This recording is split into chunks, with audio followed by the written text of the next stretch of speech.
It's like I've forgotten how to use tarot.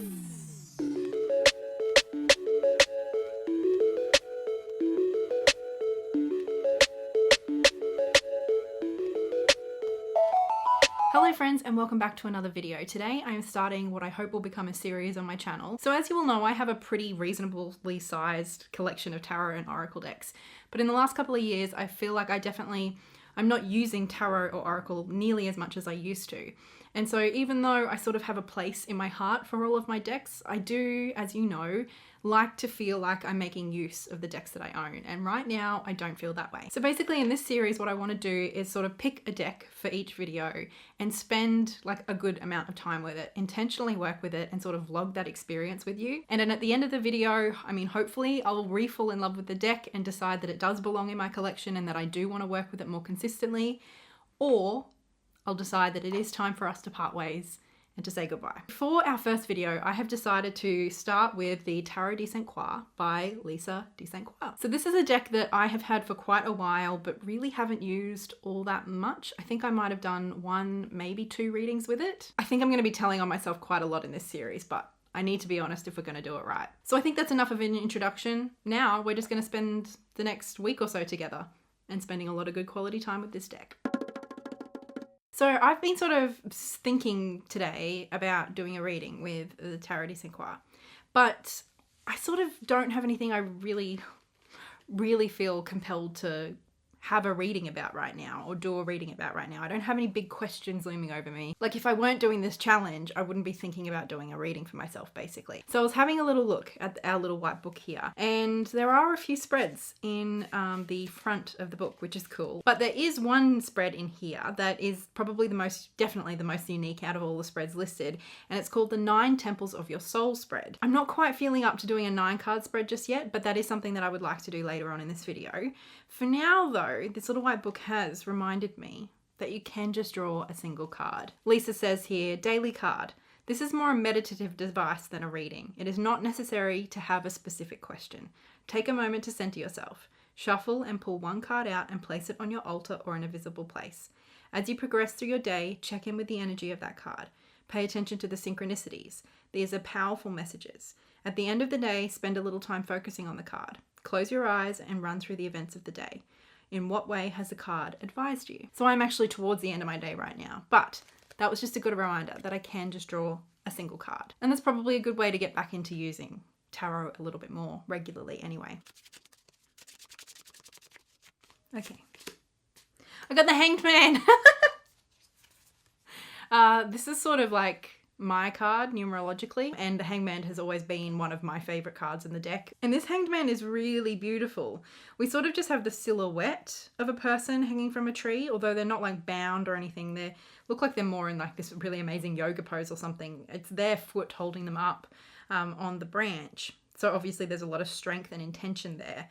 And even just like the way that they're positioned makes it look like it's more like a prayer or some kind of pose. What's particularly beautiful though is that we have this silhouette sort of filled in with stars. It almost looks like a cutout from the clouds into the night sky beyond. It's really beautifully done.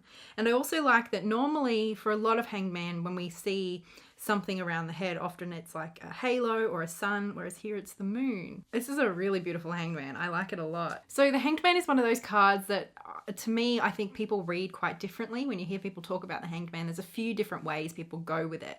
And I think historically it is one of the cards that has changed over time quite a bit too. Like sometimes it can represent martyrdom or sacrifice, and other times it represents more like a moment of pause. Of course, there's the upside down angle that we hear a lot too, of like different perspectives or alternative perspectives, sometimes forced, sometimes us deciding to see things from a different perspective. And of course, the other big keyword we hear with the Hanged Man a lot is surrender. There's also often like that spiritual transcendence association with the Hanged Man too, depending on the deck. So there's lots of different ways to look at the Hanged Man. To me, this card definitely comes across as more the meditative, calm, like active choice to remain inactive in order to create space and awareness. I think this image also really leans into the perspective idea, not only because we have a person upside down, but also because of the stars in the silhouette. It sort of brings to mind for me the idea that there's more to be seen you know, behind those clouds, behind the veil, or however you want to put it. And maybe we achieve that by looking at the world in a different way, like upside down, or looking within, which I think is also what this pose sort of implies. Let me have a little look at the guidebook. So we have a few paragraphs which feel like an exploration about this card and this deck and Lisa's idea of the Hanged Man. Then we have a couple of sentences of more generic meaning for the Hanged Man. And then we have a couple, like a title or a couple of keywords down the bottom here too. So we've got gain a new perspective, and our meaning is the Hanged Man invites you to look at life from a different angle. Sometimes it may even mean surrendering to what is. And Lisa's discussion here is cute. It says, do you remember hanging upside down as a kid? How different everything looked. It was like being in a strange new world. The Hanged Man does just that, seeing things in a new way. So there's a couple of things that are sort of coming to mind for what this card could mean for me today. Some of those things feel quite like obvious, like almost literal from the image and the message. Others feel a little bit more related to the Hanged Man idea. For example, one of the more obvious ones is like this yoga pose. Sort of, I've been, because of lockdown and because so much has changed in the last 18 months, I have definitely been using, like moving my body a lot less than I was, say, 2 years ago. But I suppose I'm just kind of tired of waiting for my dance classes to go back to normal, to other stuff that I used to do to go back to normal and become consistent and available to me again. I sort of am feeling like I just need to do a little bit more dynamic movement. And one of the things that I know that people do in their homes all the time are things like Pilates and yoga. And those are things that I've always been really resistant to. My first thought when I saw this pose in particular in this card was sort of like maybe you should just give it a go. Maybe it won't be as bad as you think it will. But it has also given me a couple of ideas about readings that I would like to do now. I know I just started this off by saying I don't have any questions that I need tarot's help for, but there are a couple of things that I need to sort of decide on. But when I saw this card, a couple of the other things that came to mind were that, like, you know, the different perspectives on those decisions that I need to make. Maybe I need to consider some different ideas that I haven't, or look at it in a different way to what I have been. And you know what's really great at helping you look at things in a different way? Tarot. It's like I've forgotten how to use tarot. Like, I haven't really forgotten the meanings of the cards. It's just like I've forgotten like all the ways in which it can just integrate into my life so easily, or the way that it used to just sort of fit in. I feel like this was a productive start. Let me sit with this card for the rest of the evening. And then maybe tomorrow we can do a reading on one of those questions I said I had. And at some point I also want to explore that 9-card spread. So I'll see you tomorrow. Hello, it is nice and early this morning. I did a spread late last night, just before I went to bed, about one of those decisions I mentioned that I had to make. I used my basic decision-making spread, the 5-card one, that I've done a full video of, so I'll leave a link to that if you'd like to have a look at the spread positions. I'll show you the cards. It's something I'm still sort of pondering and actively making a decision about, so I don't want to go into too much depth of the cards and the meanings for me. But this morning what I thought we could do was do sort of just like I don't know, do I want to do a card of the day, or let's do doing well, do better. What am I doing well at the moment?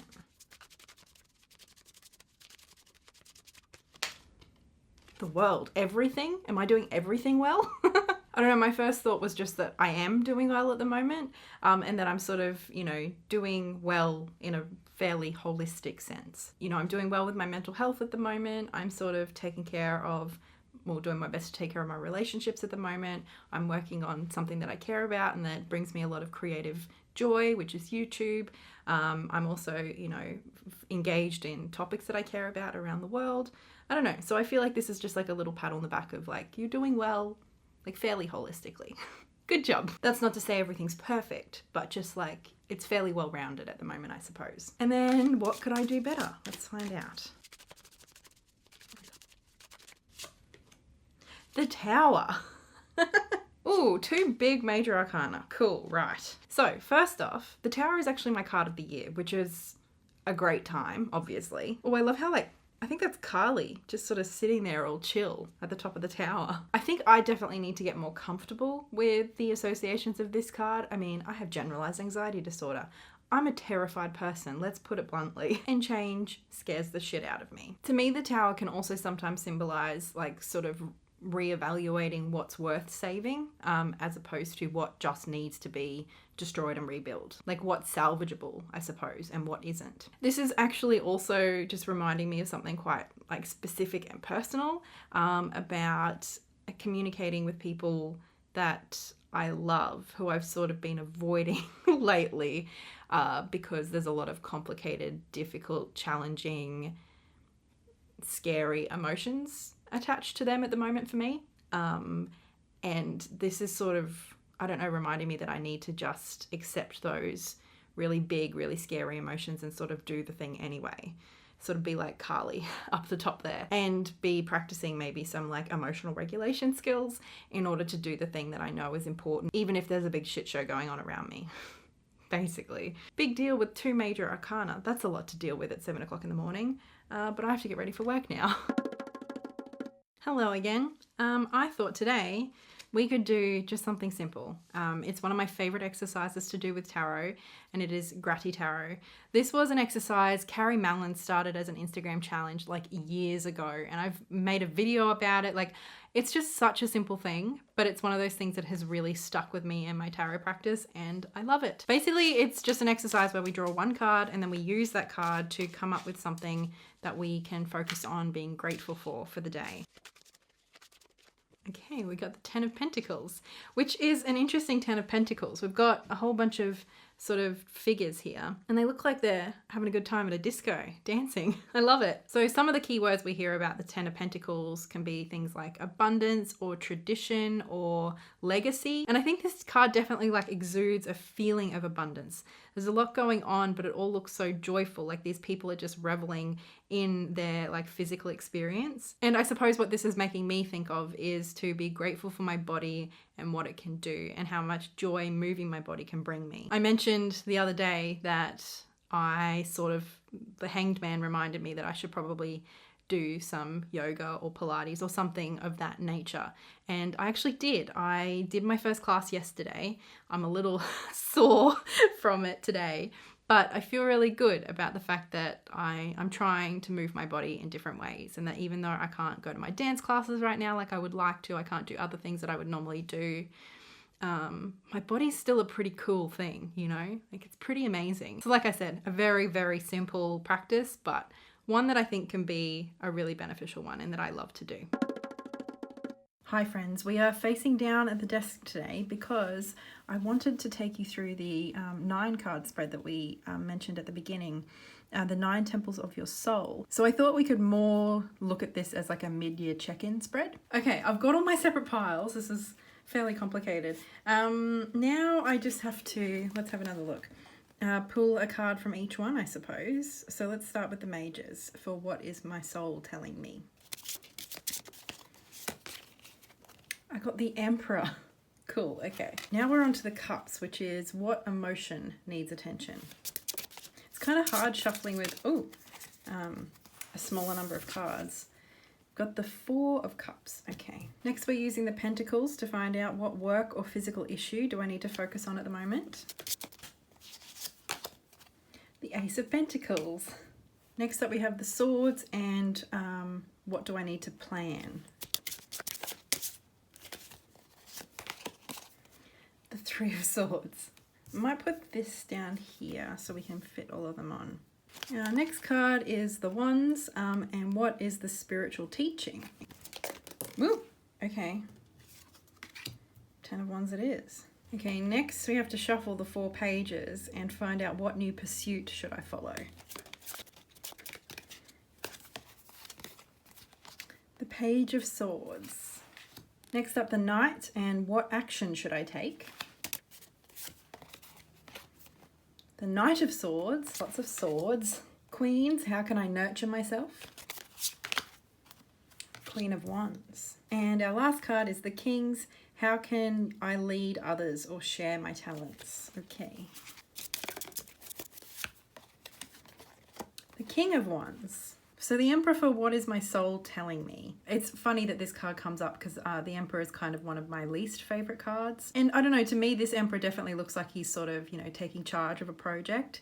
He looks like he's the leader or the sort of mastermind behind whatever is taking place here. It looks like some kind of building. So immediately coming to mind is things like, you know, that I need to sort of step into leadership roles more, or be more confident when I am put into positions of leadership, that I need to be more confident in my own skills and abilities, I suppose. Now, for the purpose of this exercise in this video, I do want to have a look at the little white book for some of these cards. So here we've got the meaning, which is this card. This is a card of empowerment. When we share our skills, we are able to lead others towards their own achievements and lead the way as our sort of key topic or key term there. And then Lisa also says over here, the Emperor is the strong masculine archetype. He represents the father, bringing structure and guidance. Cool. So let's now move on to the cups. What emotion needs my attention? And I drew the Four of Cups. Of course, the Four of Cups being a 4 is sort of tied to the like big themes of the Emperor numerologically, and to me the 4s are often about like structure. There's a few different takes on the Four of Cups.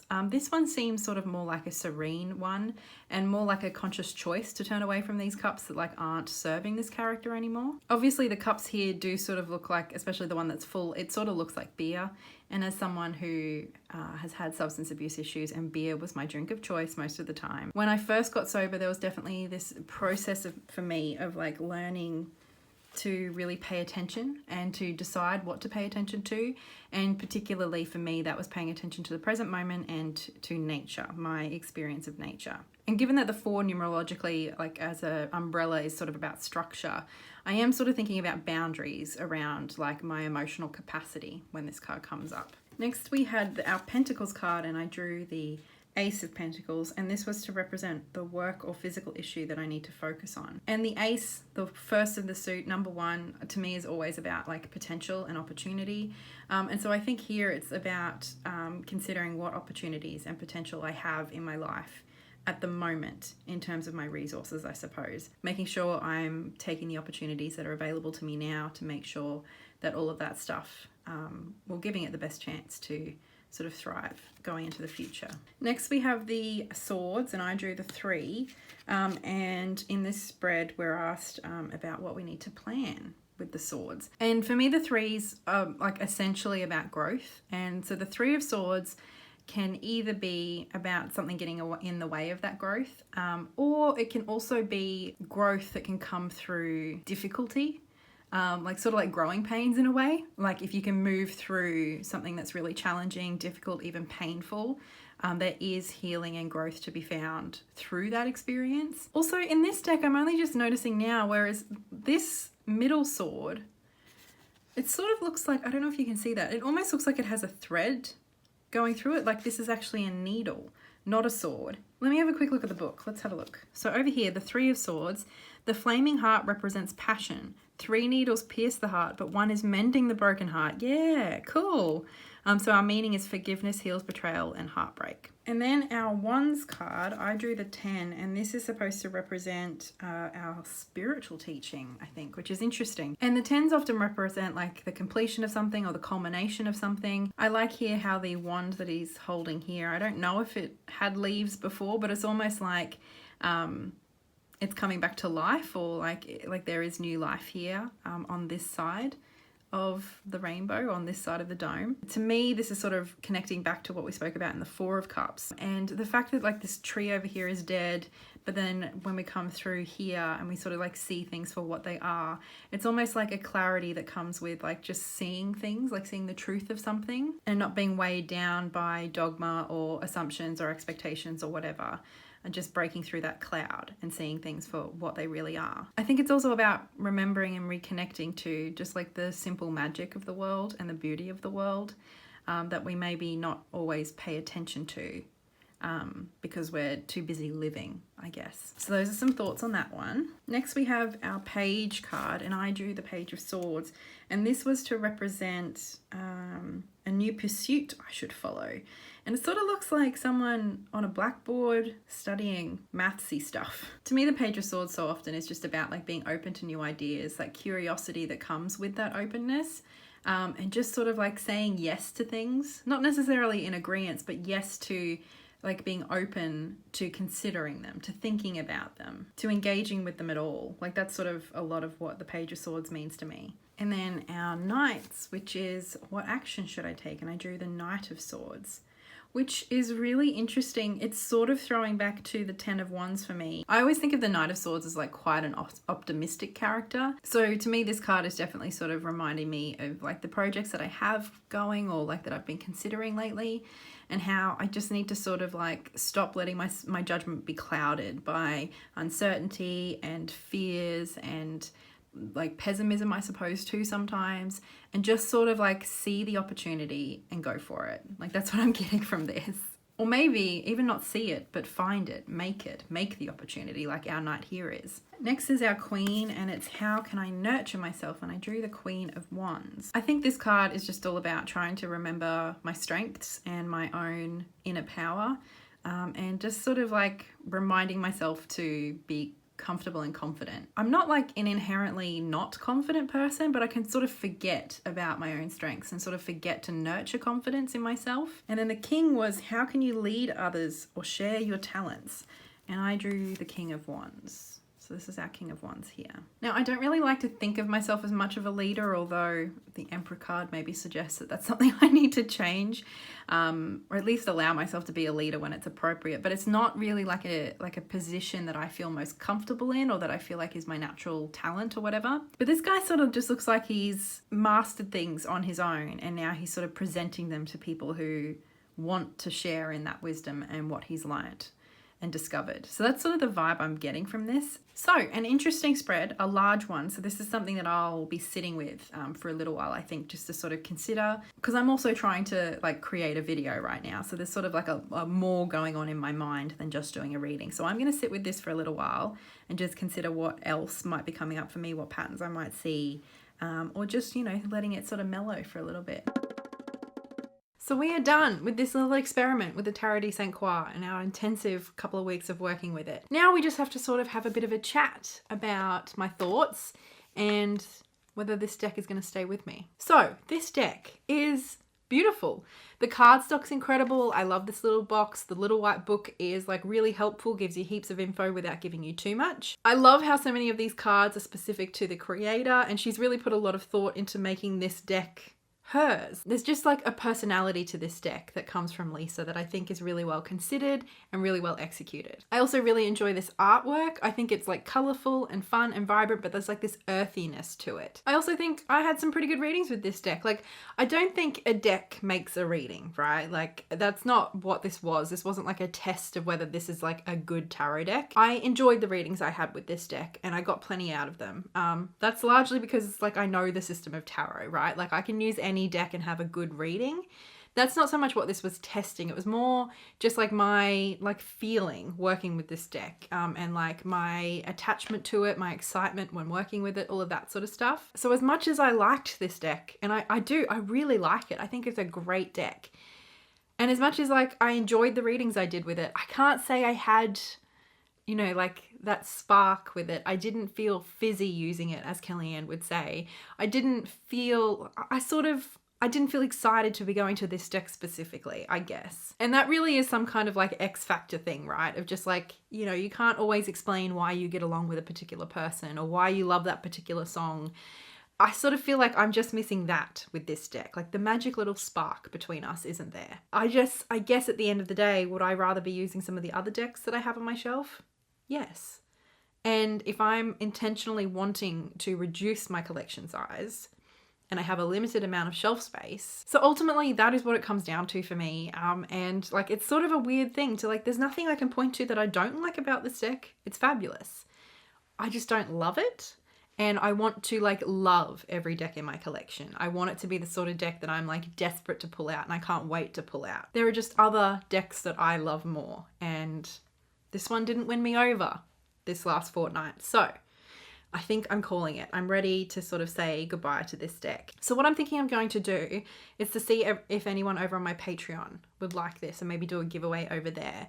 Because I would love for this to go to someone who really wants this deck. And additionally, it can serve as a bit of a thank you to those of you over on the Patreon. I also wanted this video to sort of serve as like a live action review, I guess, where I hope I showed you, you know, some of the cards and also gave you some ideas about the meanings of the cards.